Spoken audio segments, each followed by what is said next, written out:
Hello everyone.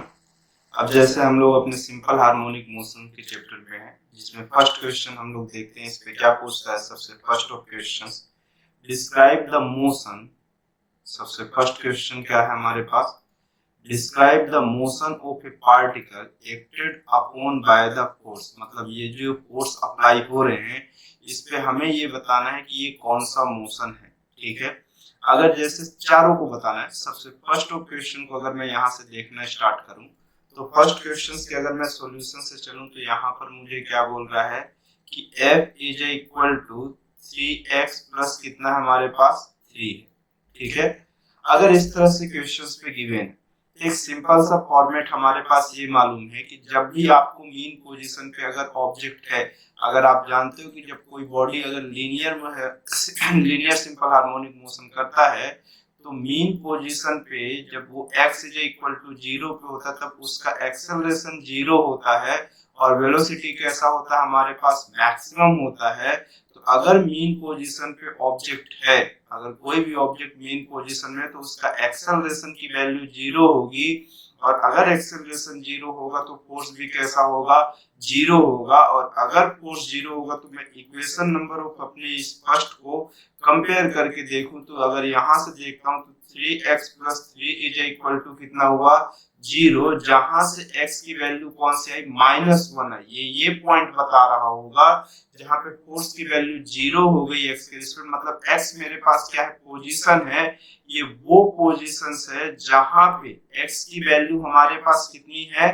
-1। और ये कौन सी पोजीशन है? Mean position. क्योंकि मीन पोजीशन पे ही आपको मालूम है, जब भी कोई बॉडी अगर सिंपल हार्मोनिक मोशन कर रहा है, तो बस एक ही पोजीशन पे एक्सेलरेशन 0 होगा, और वो कौन सा पोजीशन होगा?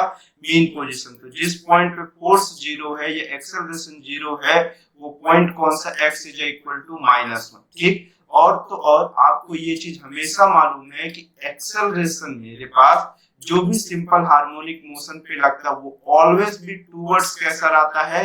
मीन पोजीशन होता है हमेशा। एक्सेलरेशन कभी भी एसएचएम में जब भी अप्लाई होता है, वो always towards of mean position होता है। ठीक। तो अगर ये x इज इक्वल टू -1 है, तो मैं यहाँ पर अगर वैल्यू पुट करूं कि एक मेरे पास हो गया इस साइड, एक पॉइंट आगे चलता हूँ, x इज इक्वल टू 0, और एक पॉइंट इससे जस्ट एक पॉइंट लेफ्ट और एक पॉइंट राइट को मैं पिक करता हूँ। एक पॉइंट मेरे पास कौन सा हो गया? x is equal to -2। अगर मैं इक्वेशन नंबर ऑफ फर्स्ट पे अपने अगर x की वैल्यू 0 पुट करता हूँ, किसकी वैल्यू? अगर x की वैल्यू 0 पुट किया, तो मुझे ये देखने को मिला कि फोर्स की वैल्यू कितनी हो गई? 3 हो गई। अगर फोर्स की वैल्यू 3 है, तो इन द सेंस ऑफ ये कैसा है? मेरे पास पॉजिटिव है। ठीक है, अभी फोर्स मेरे पास पॉजिटिव है। ठीक। अब ऑलवेज भी टुवर्ड्स मीन पोजीशन अगर अप्लाई हो रहा है कोई भी फोर्सेस, तो हमेशा मेरे पास इसको किस डायरेक्शन में? इस साइड से इस डायरेक्शन में, उसके जो राइट साइड है उसमें से टुवर्ड्स ऑफ मीन पोजीशन, और इस साइड लेफ्ट साइड में से भी किस side? Towards of mean position होना चाहिए। अगर f की वैल्यू पॉजिटिव है, तो आपको मालूम है कभी भी अगर आप कोऑर्डिनेट ज्योमेट्री ड्रॉ करते हो, अगर आपको, तो आपको ये मालूम है कि अगर आप राइट से लेफ्ट जा रहे हो तो पॉजिटिव लग रहे हो, तो यहाँ पर जो फोर्स की डायरेक्शन है वो किस डायरेक्शन में? आपको इस डायरेक्शन पे है। और दूसरी कंडीशंस पे अगर मैं x की वैल्यू मेरे पास कितना हो गया? ये 0 के लिए था। अगर x की वैल्यू मैं -2 पुट करूं, तो मुझे जो फोर्स देखने को मिलेगा वो कितना हो गया? -6 प्लस 3। तो जहां से फोर्स की वैल्यू कितनी हो गई हमारे पास? -3 हो गई। मतलब यहाँ पर भी फोर्स इस पोजीशन पे भी इस डायरेक्शन, सॉरी, -3 हो गया। तो -3 हो गया, तो मतलब -3 की डायरेक्शन हमारे पास किस साइड आएगी? इस वाले पॉइंट पे x is equal to 2 point पे इस डायरेक्शन पे लगेगा। मतलब कैसा? Right to left. और मेरे पास x इज इक्वल टू 0 पे किस डायरेक्शन पे लग रहा है? राइट से कैसे? लेफ्ट टू राइट लग रहा है। मतलब इसमें से किसी भी अगर फोर्स की डायरेक्शन जिस डायरेक्शन में, उसी डायरेक्शन में तो आपके पास एक्सेलरेशन भी होगा। तो आप दोनों पोजीशंस पे देखो, मेरे पास मीन पोजीशन ये है जो एक्सेलरेशन है वो टुवर्ड्स ऑफ मीन पोजीशन ना होके आउटवर्ड ऑफ मीन पोजीशन है, मतलब पहला फंक्शन मेरे पास सिंपल हार्मोनिक मोशन नहीं है।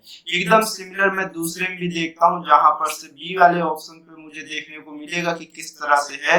अगर मैं यहाँ पे देखूं तो यहाँ पर भी फोर्स की वैल्यू को मैं कितना कंपेयर करूंगा, 0, ये हुआ -3x इज इक्वल टू मेरे पास इधर कितना हो जाएगा प्लस, तो x की वैल्यू कितनी हो गई मेरे पास यहाँ पर भी अगर आप देखोगे यहाँ पर भी x की वैल्यू -1। अब यहाँ से आप डिसाइड नहीं कर लेना, अभी तो सेम टू सेम यही है, लेकिन आप एक बार फिर से यहाँ पर लो कि अगर x की वैल्यू 0 पुट करते हो तो जो फोर्स की वैल्यू है वो आपके पास कितनी मिलेगी, -3। मतलब किस डायरेक्शन पे, अगर मैं इसके लिए ड्रॉ करूं तो यहाँ पर मेरे पास टुवर्ड्स ऑफ कैसा दिखेगा, मीन पोजीशन, क्योंकि आपको मालूम है कोऑर्डिनेट ज्योमेट्री से अगर आप राइट से लेफ्ट की डायरेक्शन में जा रहे हो तो फोर्स नेगेटिव, मतलब एक्सेलरेशन भी इसी डायरेक्शन में है। सिमिलर मैं x की वैल्यू कितना पुट करके देखता हूँ, एक -1 है तो एक लेफ्ट साइड की पोजीशन के लिए एक लेफ्ट साइड के लिए और एक किस साइड के लिए लेते हैं, राइट साइड के लिए लेके देखते हैं। तो एक मेरे पास -2 पुट करके देखता हूँ, मतलब इससे 1 यूनिट ज्यादा और 1 यूनिट कम, बस ऐसा सेलेक्ट कर लेते हैं। अगले स्टेप में अगर मैं यहाँ पे पुट करना स्टार्ट किया तो मुझे जब x की वैल्यू कितना पुट करना है, -2, ये फोर्स की वैल्यू कितना हो गया मेरे पास, माइनस और माइनस कितना +6 -3, तो फोर्स की वैल्यू कितना हो गया, 3 हो गया। मतलब फोर्स की वैल्यू 3, मतलब ये इस डायरेक्शन में राइट की डायरेक्शन पे है। तो अगर आप यहाँ पर देखो तो मेरे पास ये दोनों कंडीशंस पे मेरे पास जो फोर्स अप्लाई है ये टुवर्ड्स ऑफ मीन पोजीशन है, मतलब बी जो ऑप्शन है वो सिंपल हार्मोनिक मोशन है, ये एसएचएम है और ये एसएचएम नहीं है। अगर थर्ड क्वेश्चन के लिए देखें तो इसी तरह से मेरे पास ये जो फोर्स की वैल्यू होगी वो -3x + 3 है, तो मुझे फोर्स की वैल्यू कितना कंसीडर करनी है, यहाँ पे 0 पुट करके देखनी है। तो मैं डायरेक्टली पुट करके देखना स्टार्ट करता हूँ कि कितना हुआ, -3x + 3 इज इक्वल टू 0, जहां से आपको x की वैल्यू कितनी हो जाएगी, 1 हो जाएगी। और अगर x की वैल्यू 0 हो गई तो एक लेफ्ट साइड की वैल्यू और एक राइट साइड, पहले अगर मैं x की वैल्यू कितना पुट करके देखता हूँ, मेरे पास एक राइट साइड की पहले करता हूँ एक ज्यादा, जो कि कितना होगा 2, तो जो f की वैल्यू मुझे देखने को मिलेगी वो कितनी मिलेगी, -6 + 3, मतलब जो फोर्स की वैल्यू होगी वो -3 हो जाएगी। सिमिलर x की वैल्यू अगर मैं 0 पुट करता हूं तो ये जो मुझे फोर्स की वैल्यू दिखेगी वो 3 दिखेगी। तो अगर मैं स्केल में ड्रॉ करूं तो ये मेरे पास x इज इक्वल टू 1 है और ये x इज इक्वल टू 2 है और ये x इज इक्वल टू कितना है, 3 है। तो अगर मैं यहाँ sorry x is equal to 3 कहां से, ये x इज इक्वल टू 0 है, कितना है, 0 है। तो आप इस पे देखो, अगर आप देखोगे तो x इज इक्वल टू 0 में फोर्स कैसा है, लेफ्ट से राइट की डायरेक्शन में पॉजिटिव है इन द सेंस, और यहाँ पर अगर आप देखो तो x की वैल्यू जब 2 है तो f की वैल्यू -3, मतलब वो इस डायरेक्शन पे है। तो इसका मतलब सी नंबर ऑप्शन भी कैसा है मेरे पास, एसएचएम है। ठीक, और आपको मैं एक होमवर्क देता हूँ, आप अपने आप प्रैक्टिस करो और देखो जो कि कौन सा ऑप्शन नंबर डी है। ठीक है, आप एक बार ट्राई करो, मैं अभी होल्ड करता हूँ, आप पहले इसको वीडियो को रोको और उसको जाके सॉल्व करो और फिर इसको देख के देखो कि आपका सही है या गलत है। ठीक, तो आप इसको देखो, एक बार ट्राई करो। चलो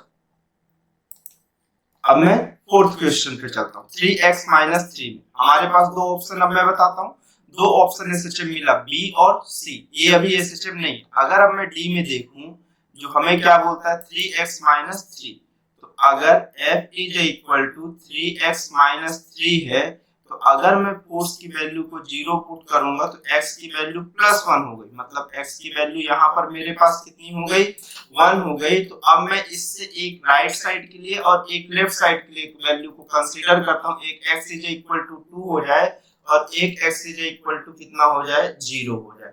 तो अगर मैं x की वैल्यू को कितना पुट करूं, if x is equal to 0 put किया तो फोर्स की जो वैल्यू, ये मेरे पास जैसे ही फोर्स 0 मिला तो मैं पहले कौन सी पोजीशन काउंट कर रहा हूं, मीन पोजीशन। तो मीन पोजीशन तो मुझे मिल गया, एक उसके लेफ्ट साइड की वैल्यू और एक राइट साइड की। हमें ये मालूम है कि चाहे जो भी हो जाए मेरे पास जैसे भी हो हमेशा एक्सेलरेशन टुवर्ड्स को कैसा रहता है, मीन पोजीशन होता है। तो बस डायरेक्शन देखने के लिए हम लोग वैल्यू देख रहे हैं। तो अगर मैं x की वैल्यू 0 पुट किया तो मुझे जो फोर्स देखने को मिल रहा है वो कितना मिल रहा है, -3 इन द सेंस हम ये कहने की बात करें, -3 मतलब कैसा, राइट से लेफ्ट है। तो ये तो आपको देखते के साथ पता चल गया कि एसएचएम नहीं है। उसी तरह से मैं फिर भी एक बार चेक कर लेता हूँ। एक्स की वैल्यू 2 पुट करा तो फोर्स की वैल्यू कितना हो गया 6 माइनस 2, मतलब फोर्स की वैल्यू कितना हो गया प्लस का 3, मतलब ये इस डायरेक्शन में है। तो मेरे पास फोर्थ ऑप्शन भी एसएचएम नहीं कर रहा। तो जो एसएचएम नहीं कर रहा वो मेरे पास कौन सा ऑप्शन है, ए और कौन सा डी, और मेरे पास बी और सी सिंपल हार्मोनिक मोशन करके हमारे पास दिखा रहे हैं। ठीक है, चल आई होप यहां तक आपको समझ में आया होगा। फिर नेक्स्ट क्वेश्चन पे हम लोग चलते हैं। नेक्स्ट क्वेश्चन क्या है हमारे पास, second question, a body is moving in a room with a velocity 20 metre पर सेकेंड। ठीक, एक बॉडी है जो कि रूम में मूव कर रही है, कितनी वेलोसिटी के साथ 20 मीटर पर second, perpendicular to the two wall. तो इस तरह से दो वॉल ले लेते हैं और इसके परपेंडिकुलर ऑब्जेक्ट क्या कर रहा है, मूव कर रहा है। Two wall separated by 5 metre. ठीक, दोनों वॉल का सेपरेशन कितना है, 5 मीटर है। There is no friction and the collision with the wall are elastic. The motion of the body is।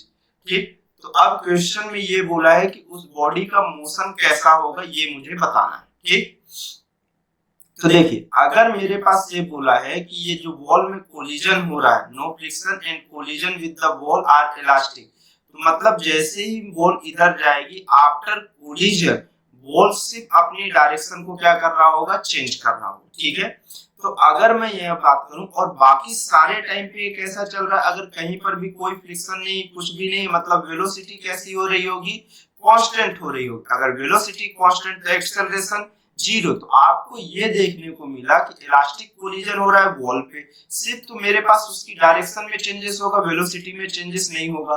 तो इस वॉल पे एक्सेलरेशन कुछ तो मिल रहा है कि मतलब डायरेक्शन में चेंजेस होने के कारण वेलोसिटी में चेंजेस हो रहा है, लेकिन इसके बाकी सारे पॉइंट्स पे हमारे पास कितना मिल रहा है, वैल्यू एक्सेलरेशन की value zero.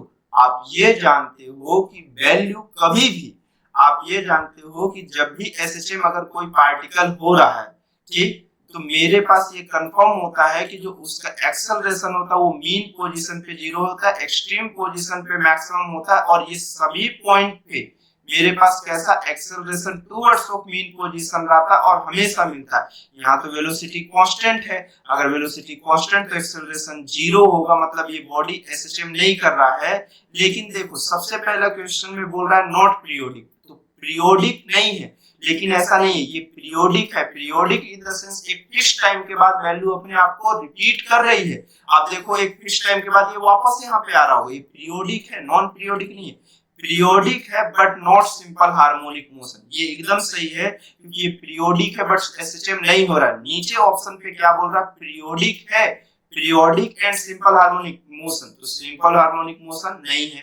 Periodic with variable time period, variable time period नहीं है क्योंकि वेलोसिटी ऑलवेज भी कैसा है, कांस्टेंट। अगर वेलोसिटी कांस्टेंट है तो एक फिक्स टाइम के बाद वो अपनी उस वैल्यू पे वापस आ रही होगी। तो ऑप्शन नंबर 6 कौन सा करेक्ट है, इसका बी ऑप्शन करेक्ट है। ठीक है, फिर नेक्स्ट क्वेश्चन पे हम लोग चलते हैं। अब जैसे इस क्वेश्चन के लिए हम लोग देखते हैं, इस क्वेश्चन में क्या बोल रहा है, the equation of motion of particle is x is equal to a cos alpha t square. The motion is periodic but not oscillatory, periodic and oscillatory, oscillatory but not periodic, neither periodic not oscillatory। इस तरह से questions पे कुछ पूछ रहा है। ठीक, अगर हम लोग यहाँ पर देखें तो हमारे पास सबसे पहला तो एक चीज ये देखने को मिल रहा है कि इस क्वेश्चंस के according x is equal to a cos alpha t का स्क्वायर। अगर हम यहाँ पे देखें तो ये हमारे पास cos है, ये कोसाइन फंक्शन है। अगर कोसाइन फंक्शन है इन द सेंस ये कंफर्म है कि क्वेश्चन ऑसिलेट तो कर रहा है, बट पीरियोडिक है या नहीं है ये अभी हमें कोई आइडिया नहीं। ऑसिलेटरी अगर कभी भी आपको साइन और कॉस का फंक्शन दिख रहा है और वहां पे कांस्टेंट वैल्यू नहीं आ रही है तो आप ये मान के चलो कि ये ऑसिलेटरी फंक्शन तो है।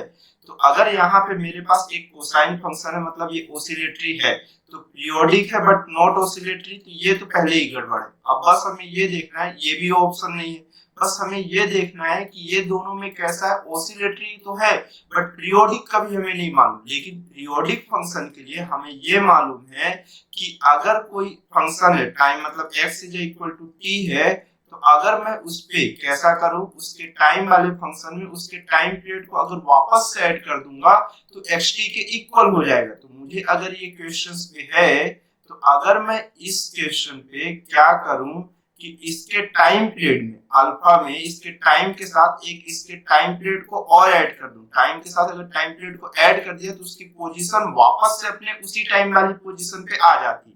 तो अगर मैं t प्लस ऑफ ये करता हूं तो वो x के इक्वल होना चाहिए, मतलब ये जो xt है इसके इक्वल होना चाहिए। अगर मैं यहाँ पर से और थोड़ा इसको डेप्थ में दिखाना स्टार्ट करता हूँ आपको, देखो जैसे मैं ये कह रहा हूं कि मेरे पास एक x है जिसकी वैल्यू गिवन है a cos alpha t square, इस तरह से क्वेश्चंस पे गिवन है। अब क्वेश्चन में जो ये गिवन है ये x जो वो t का फंक्शन है, ठीक है। अब ऐसा जो है x जो है उसकी डिपेंडेंसी टाइम पे है, ठीक। अब अगर बात की जाए तो मेरे पास जैसे यहाँ पे x क्या है, पोजीशन है, ठीक है। अगर पोजीशन है तो ये टाइम के रिस्पेक्ट में चेंज हो रहा है। अगर मेरे पास इसे मैं xt कहूं और अगर मैं इसी में इसके टाइम पीरियड को एक्स्ट्रा ऐड कर दूं तो ये मेरे पास किसके इक्वल होगा, अगर xt के इक्वल ही जा रहा है तो ये एक पीरियोडिक फंक्शन है, ठीक। तो इक्वेशन फर्स्ट हुआ।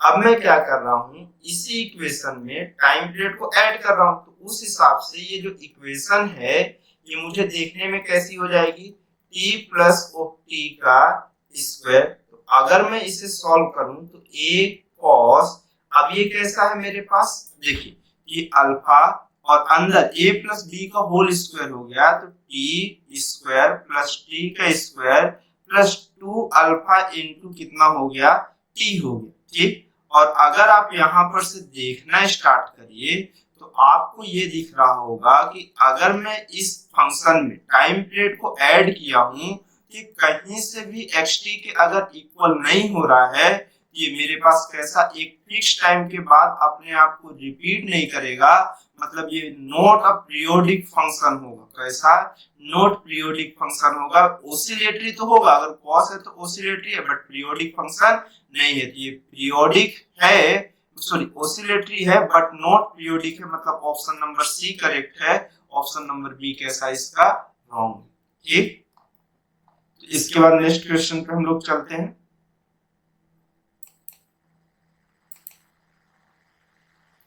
अब नेक्स्ट क्वेश्चन पे हमारे पास ये बोल रहा है कि फोर्थ नंबर के क्वेश्चन पे, as the expression is involving sine function which of the following equation does not represent a simple harmonic motion. तो कौन सा वो है जो सिंपल हार्मोनिक मोशन को रिप्रेजेंट नहीं कर रहा है, एक सिंपल सी बात वो पूछ रहा है। तो आपको सबसे पहले तो ये मालूम है कि जैसे ही 10 का फॉर्मेट आ गया तो आप ये आंख बंद के करके ही कह सकते हो कि वो ही एक फंक्शन है जो एसएचएम को रिप्रेजेंट नहीं करता, क्योंकि साइन और कॉस का ग्राफ ऑलवेज भी कांस्टेंट होता है। सिर्फ टेन, कॉट, सेक और कोसेक ये जितने भी फॉर्मेट है अगर ये आपको कभी भी दिख जाए तो आप ये मान लो साइन और कॉस को छोड़ के कि वो सिंपल हार्मोनिक मोशन नहीं रिप्रेजेंट कर रहे, ठीक है।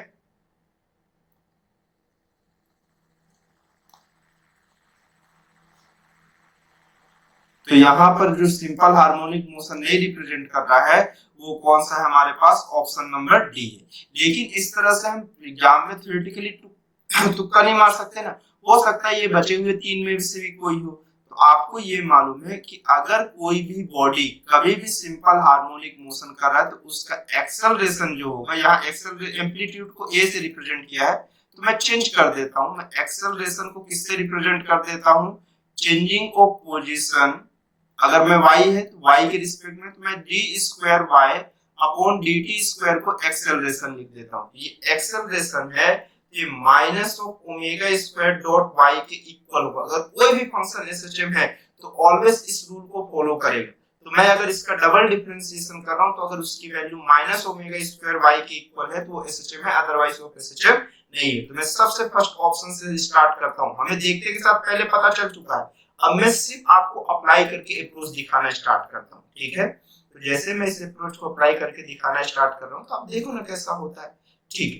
देखो मैं सबसे पहले इसको डिफरेंशिएट किया वन टाइम, ये मुझे वेलोसिटी बताएगा तो dy अपॉन dt हो गया, जिसकी वैल्यू किसके इक्वल होगी, a cos ओमेगा t, और अंदर ये टी के रिस्पेक्ट में कर रहा हूँ, ओमेगा का भी डिफरेंस मतलब ओमेगा टी का भी डिफरेंशिएशन होगा तो ओमेगा कांस्टेंट होगा, वो बाहर आ जाएगा तो ओमेगा इंटू ए हो गया। अब फिर से अगर मैं इसका डिफरेंशिएशन करूंगा ये मेरे पास कितना हो जाएगा, यहाँ से ओमेगा डॉट ऑफ ए, और कॉस का डिफरेंशिएशन कितना हो जाएगा हमारे पास माइनस साइन, कितना हो गया माइनस साइन ओमेगा टी, और फिर से ओमेगा आएगा तो ओमेगा स्क्वायर हो जाएगा। आप देखो आपके क्वेश्चन में y की वैल्यू कितना है, a sin ओमेगा t, तो d square y upon dt square is equal to minus कितना हो गया ओमेगा स्क्वायर, ये पूरी क्वांटिटी किसके इक्वल है, y के इक्वल। ये option number of A correct हो गया। सिमिलर बी को अगर मैं चेक किया तो y इज इक्वल टू, अगर मैं इसका एक टाइम फिर से डिफरेंशिएशन करता हूं डायरेक्टली, ठीक, अगर मैं डायरेक्टली डिफरेंशिएट किया तो a तो कांस्टेंट है, एम्पलीट्यूड ऑलवेज भी कांस्टेंट है, कॉस का डिफरेंशिएशन कितना हो जाएगा माइनस साइन थीटा होगा, ये टी की रिस्पेक्ट में कर रहे हैं तो ये कितना हो गया ओमेगा टी, और ओमेगा कांस्टेंट है तो वो कैसा बाहर यहाँ पे। फिर से अगर मैं इसको डिफरेंशिएट किया तो अब मैं जब इसको फिर से अगेन डिफरेंशिएट करूंगा तो माइनस ए, ओमेगा भी कांस्टेंट है, साइन का डिफरेंशिएशन कितना हो जाएगा कॉस ओमेगा टी, और ओमेगा टी का डिफरेंशिएशन ओमेगा, ये ओमेगा स्क्वायर हो जाएगा। तो यहाँ पर से अगर आप देखिए क्वेश्चन में तो y is equal to a cos omega t है, तो मतलब ये वैल्यू वापस से कितनी हो जाएगी, अगर मैं इसको और इसको मैच करके देखूं तो omega square dot y square. ये सभी क्वांटिटी आप अच्छे से देखते चलो, जो एक्सेलरेशन की वैल्यू हो minus of omega square into y के इक्वल, ये दोनों ऑप्शंस मेरे पास कैसे हैं, एचसीएम है। ठीक, अगर मैं ऑप्शन नंबर सी में जाऊं तो मेरे पास अगर मैं इसको एक टाइम ऑफ डिफरेंशिएट किया dy of dt is equal to a, और ये ओमेगा सामने आ गया तो साइन का डिफरेंशिएशन कितना हो गया cos omega t plus b, अगले स्टेप में फिर से ओमेगा आगे आ जाएगा और cos की डिफरेंशिएशन कितना हो जाएगा, cos का डिफरेंशिएशन कितना हो जाएगा sin, cos का डिफरेंशिएशन माइनस साइन हो जाएगा तो minus sine omega t।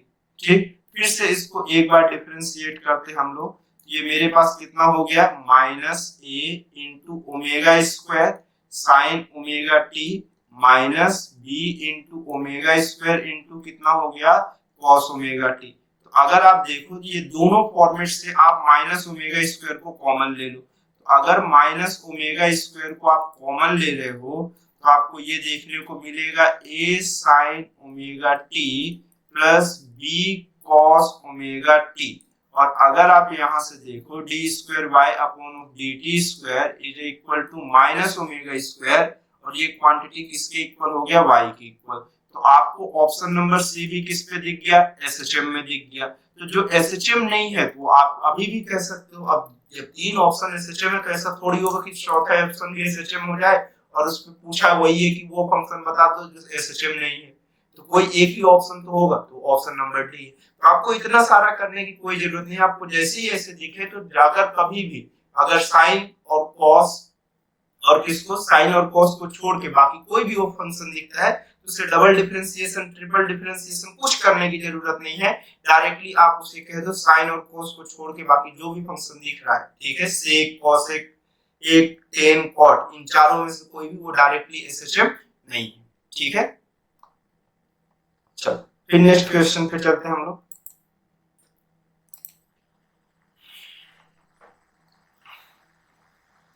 Next question क्या बोल रहा है हमारे पास, the displacement of a particle is represented by y is equal to sine cube omega t. मेरे पास एक एसएचएम में मतलब एक डिस्प्लेसमेंट इक्वेशन है पार्टिकल का जिसको रिप्रेजेंट किया गया y is equal to sine cube omega t से।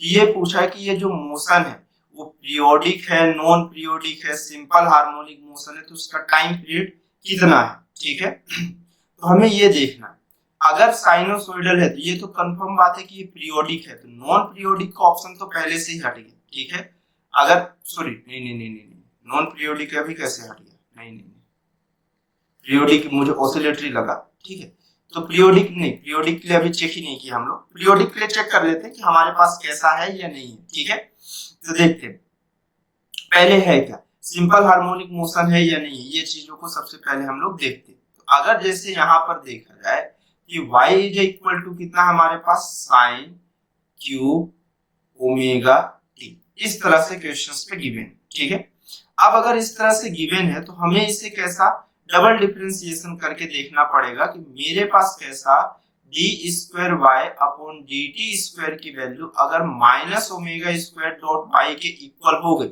ये सिंपल हार्मोनिक मोशन है। ये क्वेश्चन में 3 ऑप्शन है जिसमें से 2 में सिंपल हार्मोनिक मोशन ये बोल रहा है और उनका टाइम पीरियड गिवन है। एक में नॉन सिंपल मतलब ये बोला है कि सिंपल हार्मोनिक मोशन नहीं है। तो हम चेक कर लेते हैं डायरेक्टली ना कि सिंपल हार्मोनिक मोशन है या नहीं। पीरियोडिक को चेक करने से बेटर है अगर मेरे पास पीरियड आ गया ये 2 मिल ही जाएगा, तो ये 2 में से कोई भी ऑप्शन होगा। अगर नॉन पीरियोडिक हो जाएगा directly option number B correct हो जाएगा। सॉरी नॉन पीरियोडिक हो गया बोलता है, अगर नॉट सिंपल हार्मोनिक मोशन है तो directly option number B correct हो जाएगा। तो हम चेक कर लेते हैं कि ये एसएचएम है या नहीं है।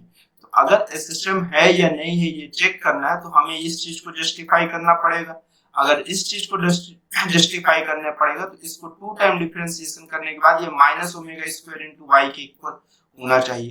तो पहले मैं y की वैल्यू को अपने सिंपलीफाई कर लेता हूं। अगर ये मेरे पास साइन क्यूब है तो आपको ये मालूम है कि साइन 3 आपको ये मालूम है कि साइन 3 थीटा का जो फॉर्मूला होता है, साइन 3 थीटा का जो फॉर्मूला होता है वो किसके इक्वल होता है, 3 sine theta minus 4 sign cube theta.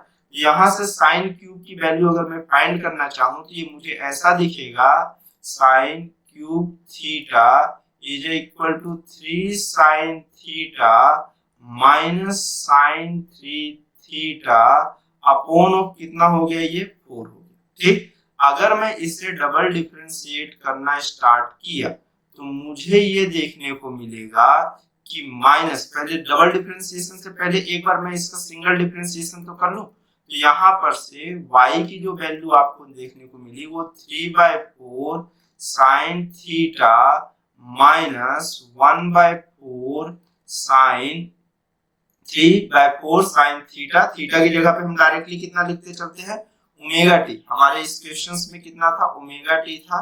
तो मैं ओमेगा टी को कंसीडर कर लेता हूं, ये ओमेगा टी हुआ माइनस 1/4 3 ओमेगा टी। इस तरह से हमारे पास ये क्वेश्चन में दिखा। अब मैं अगर इसे डिफरेंशिएट किया तो dy upon dt is equal to 3/4। अब अगर मैं इसे t ओमेगा के रिस्पेक्ट सॉरी t के रिस्पेक्ट में डिफरेंशिएट कर रहा हूं तो ये ओमेगा साइन का डिफरेंशिएशन कौन सा हो गया, cos omega t minus 1/4 into 3 into omega cos omega t। Sorry हाँ ठीक है। अब इसको फिर से मैं डिफरेंशिएट किया तो d square y upon d t square is equal to 3/4, ये माइनस हो जाएगा।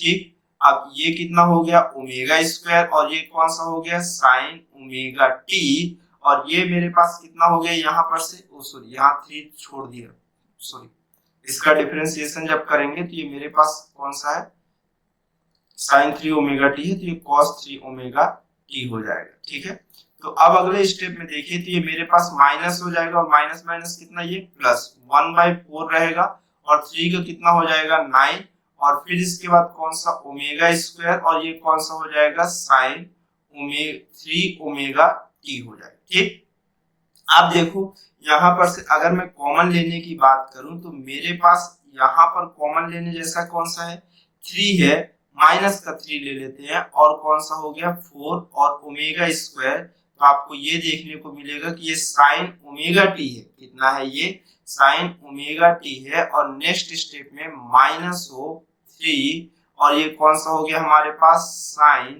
3 ओमेगा टी हो गया। इस तरह से क्वेश्चन हमारे पास बनेगा, और ये कहीं से भी ये y के इक्वल तो हमें नहीं लग रहा है। अगर हम लोग अंदर भी लेके चले तो ये मान के चलते हमारे पास एजम्पशंस करते हैं कि 4 है, यहाँ पर 3 आ गया, लेकिन यहाँ एक एक्स्ट्रा 3 है, ये मेरे पास एसएचएम नहीं है, ये नॉट एसएचएम है।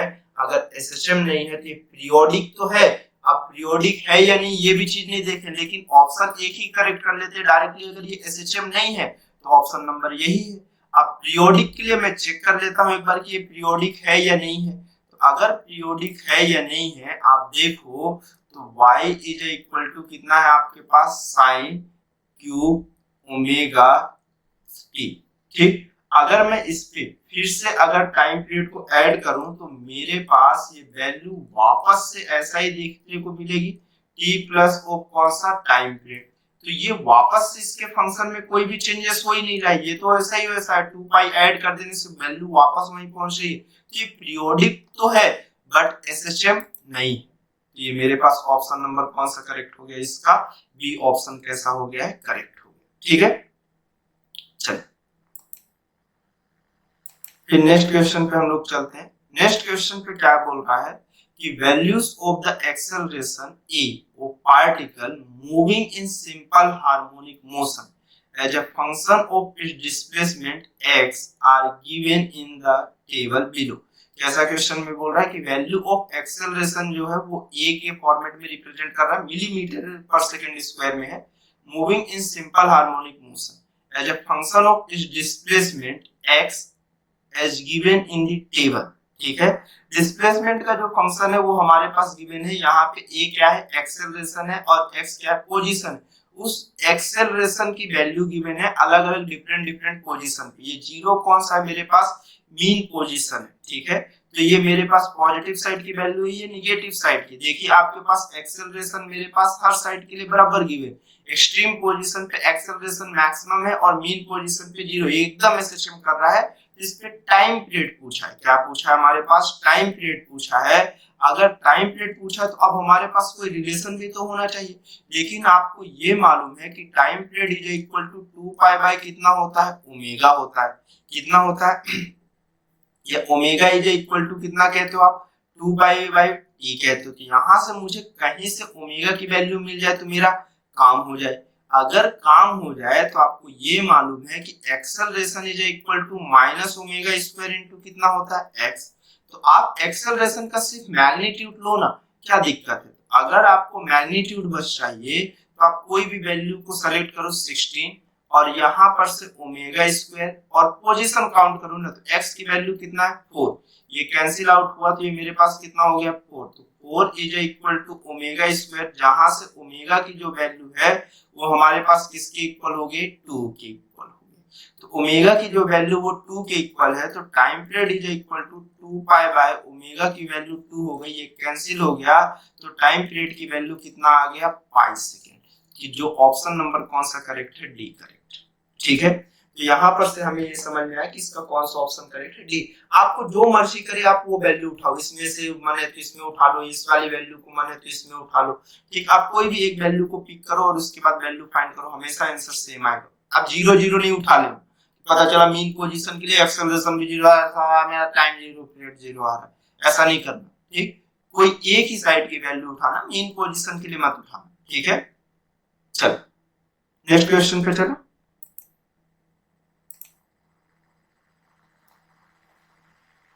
अब जैसे इस क्वेश्चन के लिए हम लोग देखें, इस क्वेश्चन में क्या बोल रहा है, the time taken by a particle performing SHM on a straight line to pass from point A to B where its velocity are same is 2 second.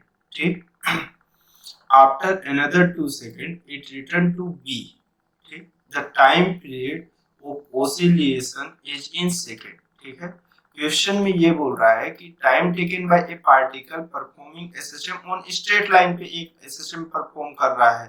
ठीक है, तो वो क्या कर रहा है, SHM on a straight line passes from point A से जब बी के लिए पास कर रहा है, where its velocities are same, दोनों पॉइंट पे उसकी वेलोसिटी कैसी है, सेम है। दो पॉइंट है, एक ए पॉइंट है और एक कौन सा पॉइंट है, बी पॉइंट है। दोनों का पॉइंट पे एसएचएम कर रहा है पार्टिकल, लेकिन दो पॉइंट है, एक पॉइंट ए लेना है हमारे पास और एक पॉइंट कौन सा लेना है, बी लेना है। ठीक है, ये दोनों पॉइंट पे बॉडी कैसा, इधर एक कोई भी पॉइंट पे हो सकते हैं, ये दो पॉइंट्स पे उस बॉडी की वेलोसिटी कैसी हमारे पास, सेम है। मतलब ये कंफर्म कह रहा है क्वेश्चन पे, ये मैग्नीट्यूड की बात कर रहा है। ये दोनों कहां पर, ये दोनों एक मीन पोजीशन के दोनों साइड इक्वल डिस्टेंस पे प्रेजेंट है, तभी वेलोसिटी हमारे पास सेम होगी।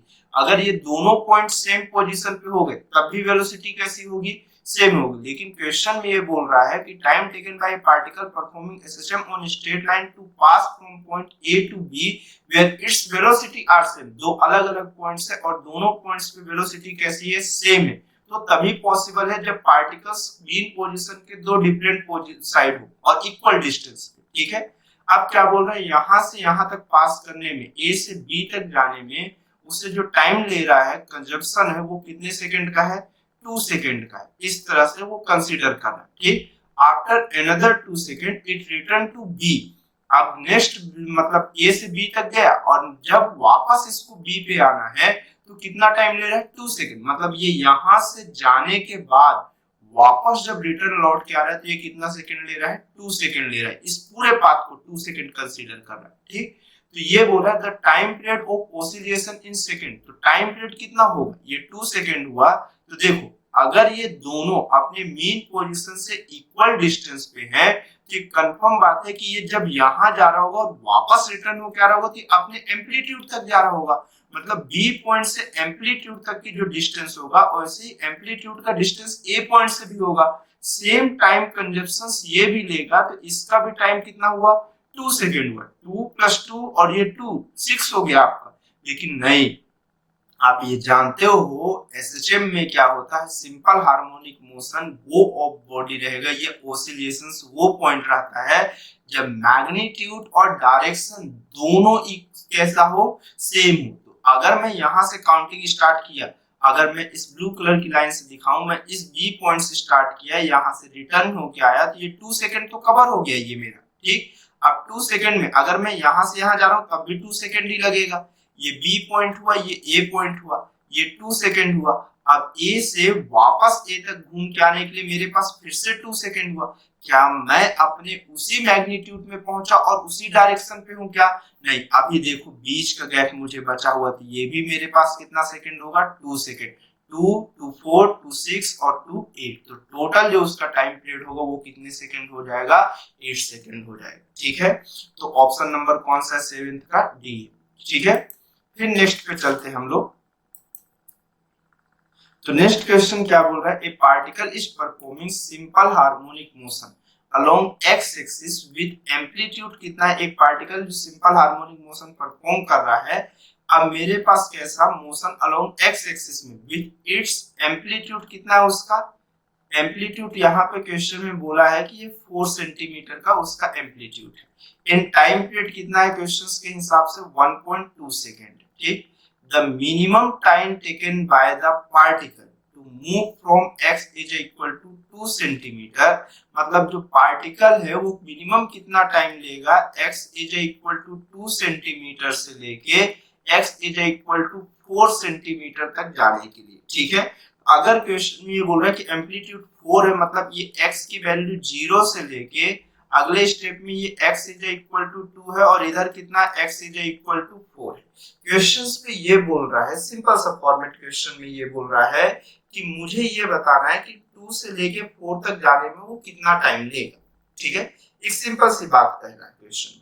तो सबसे पहले देखिए मुझे मीन पोजीशन से काउंटिंग करने आना चाहिए। ठीक, अगर आप देखो तो टाइम पीरियड ले रहा है, मतलब यहां से यहां, फिर वापस यही, फिर ये और फिर यहां तक आने में। ठीक है, तो अगर ये पूरा टाइम पीरियड है तो आप देखो ये t/4 होगा और ये भी t/4 होगा, ये भी इसके टाइम पीरियड का t/4 होता है, ये भी t/4 होता है।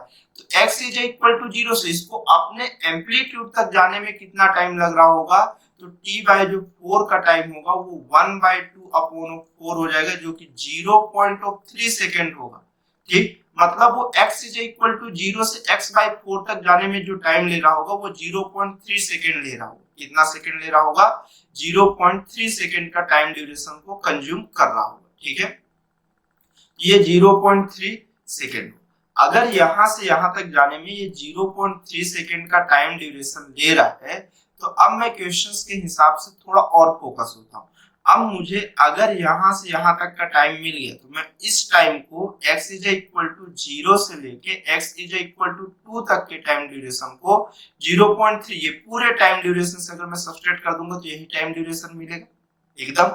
ठीक, तो अगर मैं देखूं तो y is equal to a sin omega t में अगर देखूं तो y की वैल्यू ये x इज इक्वल टू मैं लिख देता हूं ना, मुझे क्या तकलीफ है यहाँ पे, इसमें कोई प्रॉब्लम तो है नहीं हमारे पास।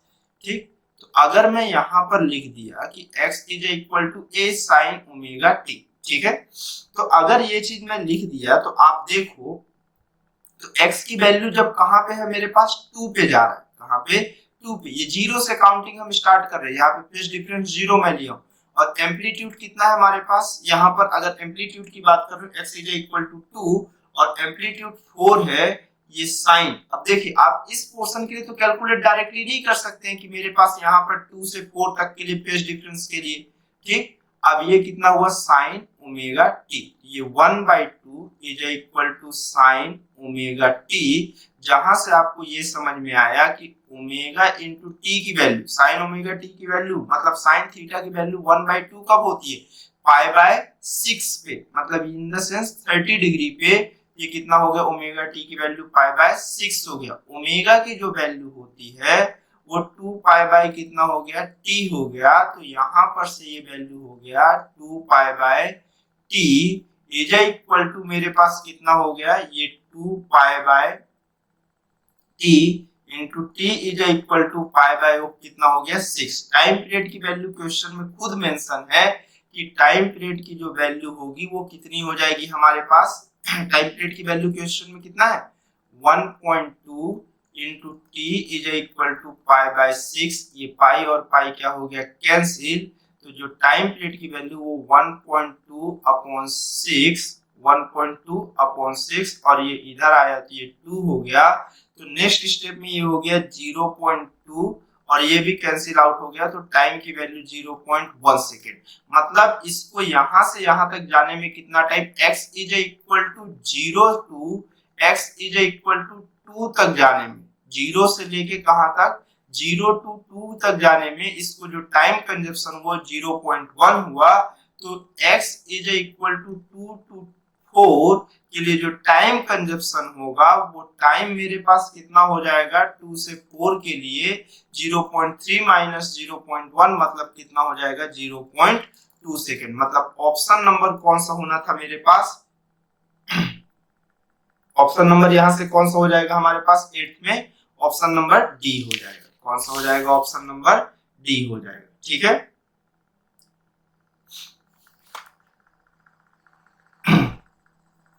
ठीक है, अब ये ऑप्शन नंबर मेरे पास कितना हो जाना था, डी हो जाना, लेकिन होल्ड करो ये डी नहीं होगा, क्वेश्चंस पे हमारे पास देखना है, ये बोला है कि the minimum time taken by the particle to move from x is equal to 2 centimetre to x is equal to plus 4 centimetre, मतलब यहां से यहां तक जाने का बस नहीं बोला है, उसकी लास्ट लाइन आप पढ़ो, and back again is given by, मतलब ये क्वेश्चंस पे कह रहा है कि यहां से चला तो जरूर, x इज इक्वल टू 2 से इस पॉइंट पे वापस यहां तक लौटने में कितना टाइम लगेगा, तो 2 से 4 तक जाने में अगर 0.2 सेकेंड लग रहा है तो रिटर्न आने में भी तो उतना ही सेकेंड लगेगा, तो जो आंसर होगा वो 0.4 सेकेंड होगा, हेंस ऑप्शन नंबर कौन सा करेक्ट हो जाएगा, बी करेक्ट हो जाएगा। तो 8th का कौन सा, बी। देखो अगर आप थोड़ा सा भी क्वेश्चन में कुछ भी मिसलीड करोगे या कुछ भी एक डाटा को नहीं गेन किए तो आप ये मान के चलो आपके ऑप्शन में वो गलत आंसर हमेशा प्रेजेंट होगा। आप देखो अगर एक छोटी सी गलती की तो आप ये पहुंचे, और अगर मतलब सॉरी डी ऑप्शन के लिए पहुंचे, आप एटलीस्ट अगर टाइम पीरियड t/4 काउंटिंग करोगे ना तब ये पहुंचोगे, और अगर आप गलती से अप्रोच में कहीं पर ये जो मैं अप्रोच अप्लाई किया हूं इस अप्रोच की जगह पे डायरेक्टली 2 और 4 काउंटिंग करना स्टार्ट करोगे कि यहाँ 2 से 4 के लिए काउंटिंग करोगे, तो हो सकता है किसी दूसरी मेथड से चलो तो आपके पास 0.6 भी आंसर मिल जाए, ठीक। तो इसका जो ऑप्शन एक्चुअल में करेक्ट वो ऑप्शन नंबर कौन सा करेक्ट है, बी करेक्ट है, जो कि 0 कितना होगा 4 होगा, ठीक है। चलिए फिर नेक्स्ट क्वेश्चन पे हम लोग चलते हैं। नेक्स्ट क्वेश्चन क्या बोल रहा है, टू पार्टिकल्स, कैसा क्वेश्चन बोल रहा है, two particles P and Q describe SHM of same amplitude A, same frequency F along the same straight line. The maximum distance between the two particles is A square root 2, the phase difference between the particle.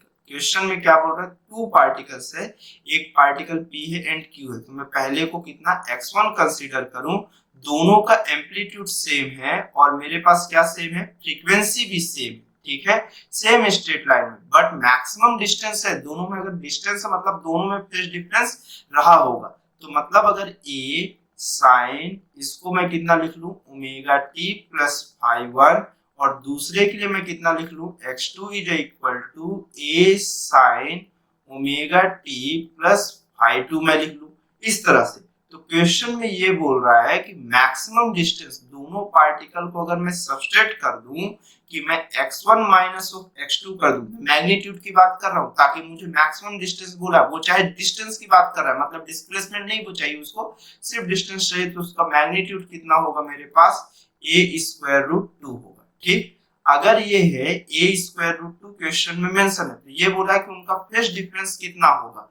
तो एक simple सी बात करते हैं हम लोग कि x1 minus of x2 का अगर मैग्नीट्यूड चाहिए तो हम क्या करेंगे, a sine omega T plus phi one minus a sine omega T plus phi two. ठीक, अगर इस तरह से आप देखो तो आपको ये तो कॉमन दिखेगा, और ये कितना हुआ, sine omega T plus phi one और minus sine omega T plus phi two. ठीक, अब अगर ये हुआ तो ये x1 माइनस कौन सा हुआ, x2। ठीक, अब अगले स्टेप में अगर देखें तो ये हमारे पास किसका फॉर्मेट देखने को मिल रहा है, sine c minus sine d का, जिसकी वैल्यू कितना होता है 2 cos c plus d by 2 into कितना sine c minus D by 2। अगर मैं इस हिसाब से x1 माइनस ऑफ x2 में इसे सॉल्व करूं, ये मुझे कितना दिखेगा, a 2 cos c plus d, मतलब ये दोनों की वैल्यू को अगर मैं ऐड किया तो ये मुझे 2 omega T plus phi one plus phi two, और डिनोमिनेटर में 2 into sine omega t c minus d, मतलब omega T plus phi one minus omega t minus phi two होगा, तो मतलब माइनस ओमेगा टी ये कैंसिल आउट हो जाएगा, बस बचेगा कितना, phi one minus phi two by oh two. ठीक, अब अगर मैं जो क्वेश्चन में ये मेंशन है magnitude a square root 2 is equal to कितना हुआ, 2a cos, अगले स्टेप में हम इसे कितना लिख सकते हैं, omega T plus phi one plus phi two upon 2 into कितना हुआ, sine phi one minus phi two by of 2। अब बोल रहा है कि मैक्सिमम वैल्यू, अगर मैक्सिमम मतलब यहाँ पर ये क्वेश्चन मिल रहा है कि ये मैक्सिमम डिस्टेंस है, अगर मैक्सिमम डिस्टेंस मतलब cos की वैल्यू ये जो है जहां पर टाइम पीरियड के साथ हमारे पास फंक्शन चल रहा है, ये किसमें होना चाहिए, 1 होना चाहिए। cos की वैल्यू मैक्सिमम कितनी होती है, 1 होती है। अगर ये 1 है तो a स्क्वायर रूट 2, a तो देखो आपके पास कैंसिल आउट हो जाएगा, ये वैल्यू बचेगी कितनी आपके पास, यहाँ से स्क्वायर रूट 2, और ये मेरे पास कितना हो गया, इसको भी कैंसिल आउट करते हैं ना, ये कितना हो गया, ये इससे कैंसिल आउट होगा तो इधर स्क्वायर रूट 2, तो ये 1 बाय स्क्वायर रूट 2, और ये मेरे पास किसके इक्वल हो जाए, 1 के इक्वल हो गया, तो ये कितना हो गया, sine phi one minus phi two by of 2 के इक्वल। ठीक, अब अगर आप देखो तो साइन की वैल्यू इतनी कब होती है, अगर आप अच्छे से याद करो तो साइन की वैल्यू ये कब होती है, 1 बाय रूट 2, जब मेरे पास कितना हो जाएगा, अगर यहां से देखें तो साइन ये कितना हो गया मेरे पास, phi one minus phi two by of 2, अगर बात की जाए तो ये मेरे पास कितना हो जाएगा, ये साइन पाई बाय 4 की वैल्यू हो जाएगी, मतलब phi one minus phi two by of 2 is equal to pi by 4 हो गया। अगर आप अच्छे से देखो तो ये मेरे पास इसे कैंसिल करेंगे तो ये पाई बाय 2 हो जाएगा, pi one minus pi two is equal to pi by 2, मतलब दोनों के बीच का जब मेरे पास मैक्सिमम डिस्टेंस दिखेगी, जब कौन सी डिस्टेंस दिखेगी, मैक्सिमम डिस्टेंस दिखेगी जो कि a बाय ऑफ रूट 2 है, तब फेज डिफरेंस जो दिखेगा वो कितना दिख रहा होगा आपके पास, पाई बाय कितना दिखेगा, 2 दिखेगा, जो कि ऑप्शन नंबर कौन सा करेक्ट हो जाएगा, बी ऑप्शन क्या हो जाएगा, करेक्ट हो जाएगा। ठीक है, फिर चलिए नेक्स्ट क्वेश्चन पे हम लोग।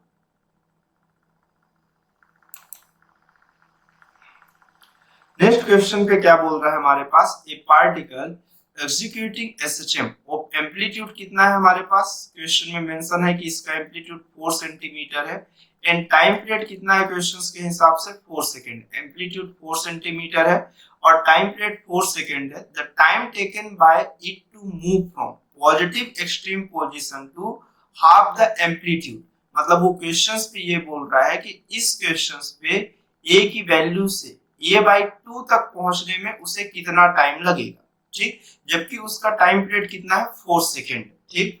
अब ऐसा कभी भी क्वेश्चंस पे अगर आपको ये पूछा है कि मीन पोजीशन से दूर की कंडीशन से पूछा है, तो आप बची हुई हमेशा डिस्टेंस काउंटिंग कहां से करोगे, मीन पोजीशन से, क्योंकि वही एक बेस्ट अप्रोच होता है जो क्वेश्चंस को बहुत कम फंसाते हुए इजीली सॉल्व करते हुए चलता है।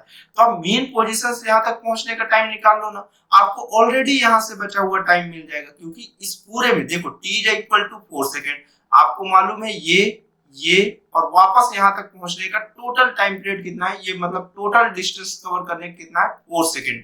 ये 1 होगा, ये 1 होगा, ये 1 होगा, ये 1 होगा, तो 0 से लेके a तक पहुंचने में 1 सेकेंड ही लग रहा है उसको, ठीक है। चाहे आप ऐसा जाओ फिर ऐसे लौट के आओ तब भी 1 सेकेंड ही लग रहा है, ठीक है। तो अब क्वेश्चन में अगर आपको ये पूरा 1 सेकेंड मालूम है, तो अगर आप ये काउंटिंग कर लोगे तो बचा हुआ तो इसी पे जा रहा होगा। तो आप ये देखो कि आपको यहाँ पर कितना टाइम लग रहा है, तो y is equal to a sin omega t ही तो आप लिखोगे। आपके पास मालूम है कि y की वैल्यू कितनी है, आपके पास a/2 है और ये मेरे पास कितना है a है और ये कितना हो गया sin ओमेगा t हो गया। तो यहाँ पर से आपको ये दिखा कि 1/2 है is equal to sin omega t है। तो आपको ये समझ में आया कि sin ओमेगा t की वैल्यू 1 कब होगी मेरे पास, अगर यहाँ से अच्छे से आप जानते हो कि ये वैल्यू आपके पास 1/2 कब होगी, जब मेरे पास ये वैल्यूएशंस कितने के इक्वल होगी, π/6 के इक्वल होगी। तो मतलब मेरे पास यहाँ पर से अगर मैं अच्छे से देखूं तो अब ओमेगा की वैल्यू कितना हो गया 2π/t, t की वैल्यू कितना है 4 सेकेंड है, इंटू ऑफ कितना हो गया t इज इक्वल टू π/6। तो अब अगर अच्छे से आप और ज्यादा देखो तो ये कितना हो गया, ये 2 हो गया और ये कैंसिल आउट हो गया तो ये 3 हो गया। तो टाइम की वैल्यू कितना हो गया पाई और पाई भी तो कैंसिल आउट हो गया, तो टाइम की वैल्यू कितना हो गया, t की वैल्यू 1/3 हो गया, कितना हो गया 1/3 हो गया। अगर ये 1/3 हो गया तो बचा हुआ टाइम कितना हो गया 2/3। अब आप अगर 1 सेकेंड से 1/3 को सब्सट्रैक्ट करोगे तो 2/3 सेकेंड लेगा यहाँ से यहाँ तक जाने में, यहाँ से यहाँ तक आने में। अब क्वेश्चन में वो जो बोला था time taken by it to move from positive extreme position to half the amplitude, यहाँ से यहाँ तक जाने में जो टाइम ड्यूरेशन लगेगा वो कितना लग रहा होगा 2/3। मतलब ऑप्शन नंबर जो करेक्ट होगा वो कौन सा होगा, हमारे पास सी करेक्ट होगा, ठीक है। तो आई होप आपको यहाँ तक समझ में आया होगा, ठीक है। आप यहाँ तक देखो। अब जैसे हम लोग नेक्स्ट क्वेश्चन देखें, इस क्वेश्चन में क्या है हमारे पास, अगर इस क्वेश्चन के लिए चले नेक्स्ट क्वेश्चन के लिए,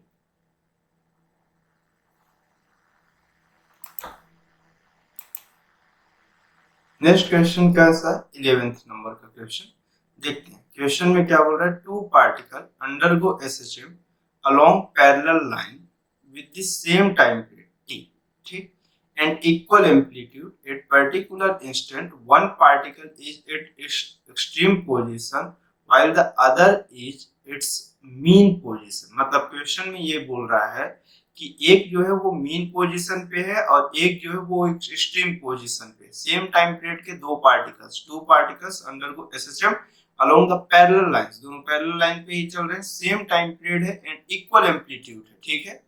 at particular instant one particle is at extreme position while the other is its mean position, ठीक है। अब क्या बोल रहा है, they move in the same direction, they will cross each other after a further time। वो questions पे ये बोल रहा है कि वो दोनों एक दूसरे को कितने टाइम के बाद क्रॉस करेंगे, ये चीज क्वेश्चंस पे पूछ रहा है। तो इस वाले फॉर्मेट को बनाने के लिए हम लोग फेजर डायग्राम से अपने ट्राई करते हैं, ठीक है। अगर मैं फेजर डायग्राम से ट्राई करूं तो मैं एक सर्कल बनाया, नॉर्मल सा एक सर्कल बना रहा हूं इस तरह से, ये बनते बनते इलिप्स बन जाता है लेकिन ठीक है ना। अब क्वेश्चंस के हिसाब से अगर देखा जाए तो हमारे पास ये क्वेश्चंस पे बोल रहा है कि एक जो है वो अपनी एक्सट्रीम पोजीशन पे है, तो मैं कोई भी एक पार्टिकल यहाँ पर से इस तरह से लेता हूं और एक्स एक्सिस के अलोंग ड्रॉ करना, इसी तरह से कर दिया। ठीक है, इस तरह से मैं कर दे रहा हूं। ये मेरे पास कौन सा है, x इज इक्वल टू 0 है। ठीक, इधर इसका एम्पलीट्यूड a हुआ। ठीक, एक साइड इसका एम्पलीट्यूड कितना हो गया हमारे पास, माइनस का a हो गया। ठीक है, अब अगर मैं यहां से देखूं तो एक पॉइंट मेरे पास यहां पर से देख रहा हूं, तो ये मेरे पास एक एक्सट्रीम पोजीशन पे है और एक कौन सी पोजीशन पे है, मीन पोजीशन पे यहां पर। ठीक है, अब दोनों के बीच का जो फेज डिफरेंस है वो कितना हमारे पास π/2 है।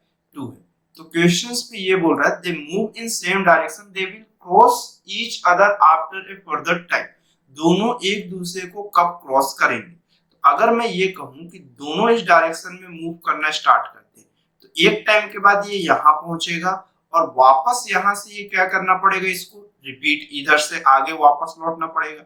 एक को यहाँ पर पहुंचना पड़ेगा और दूसरे को यहाँ से आगे। अब अगर मैं ये कहूं कि ये 90 डिग्री, अगर ये यहाँ पे पहुंच गया, सेम टाइम पीरियड है, तो इसको अगर मैं ये कह रहा हूं कि मेरे पास फर्स्ट कोण जो मेरे पास सेकेंड टाइम, अगर ये पहली पोजीशन है और ये कौन सा है, दूसरा है, अगर मैं ये बोल रहा हूं कि मेरे दूसरे की सेकेंड पोजीशन ये हो जाए और पहले की जो फर्स्ट पोजीशन, मतलब एक सेकंड के बाद, कुछ टाइम के बाद, अगर मैं यहां से यहां तक की बात कर रहा हूं तो मतलब t/4 सेकंड के बाद, अगर मैं आफ्टर t/4 टाइम के बाद की बात करूं तो मुझे कुछ देखने में ऐसा ही दिख रहा होगा कि मेरे पास जो मेरा फर्स्ट पोजीशन होगा, जो सेकंड पार्टिकल होगा, वो इस पोजीशन पे पहुंच जाए और फर्स्ट कौन सी पोजीशन पे पहुंच जाए, इस पोजीशन पे पहुंच जाए। ठीक है, x इज इक्वल टू 0 पे और एक अपनी एक्सट्रीम पोजीशन।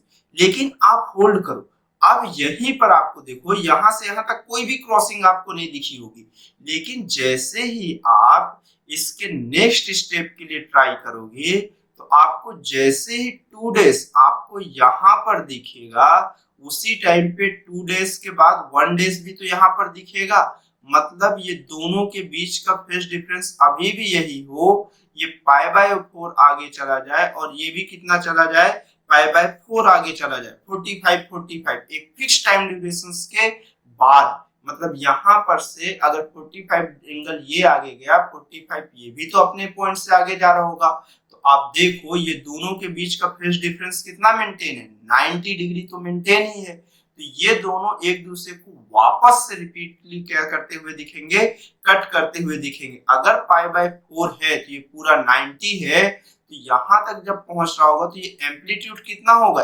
a/√2। तो मतलब वो जो पोजीशन होगी वो कितनी होगी, a/√2 पोजीशन होगी। कौन सी पोजीशन होगी, a/√2 पोजीशन होगी। मतलब वहां पर इस पोजीशन से अगर मैं यहां से कहूं तो ये कितना एंगल रहेगा, ये एंगल मेरे पास कितना हो गया, π/4। तो ये कितना मूव कर गया, ये पॉइंट यहां से चला ये पॉइंट तक, तो ये π/2 प्लस π/4, तो थीटा की वैल्यू कितनी आ गई, π/2 प्लस π/4। तो जो एंगल वो रोटेट किया है वो कितना हो गया, 4, मतलब 3π/4 कितना मूव कर गया, 3π/4 मूव कर गया। तो वो कितने, they move in same direction, they will cross each other after further time. तो कितने टाइम के बाद ये क्रॉस कर रहे होंगे, तो टाइम पीरियड आपको ये मालूम है कि टाइम की जो वैल्यू होती है वो कितना होता है अगर अच्छे से आपको याद हो, t इज इक्वल टू कितना कहोगे आप, theta is equal to omega into कितना कहते हो, t कहते हो, और theta is equal to omega into t कहते हो। तो कितने टाइम के बाद वो अपने आप को क्रॉस कर रहा होगा, तो आपके पास देखो आंसर सभी टाइम पीरियड के फॉर्मेट में है। तो थीटा की वैल्यू है कितना, 3π/4 इज इक्वल टू ओमेगा की वैल्यू आप जानते हो 2π/t इंटू t। तो यहाँ से ये पाई और पाई कैंसिल आउट हो गया, तो t की वैल्यू जो दिखने को मिलेगी वो कितनी हो जाएगी, 3t/4 कितना हो जाएगा, 8। तो मेरे पास जो ऑप्शन करेक्ट दिखेगा वो ऑप्शन नंबर कौन सा होगा, 11th का बी ऑप्शन करेक्ट होगा। ठीक है, तो आई होप ये चीज आपको फिर से समझ में आई होगी अच्छे से। अगर नहीं आई होगी थोड़ा स्लो करके आप समझने की कोशिश करना, आपके पास यूट्यूब में तो वो भी ऑप्शन है, ठीक है। फिर नेक्स्ट क्वेश्चन पे चलते हैं। देखिए नेक्स्ट क्वेश्चन क्या बोलता है यहाँ पे कि two particles execute a system of same amplitude 20 centimetre.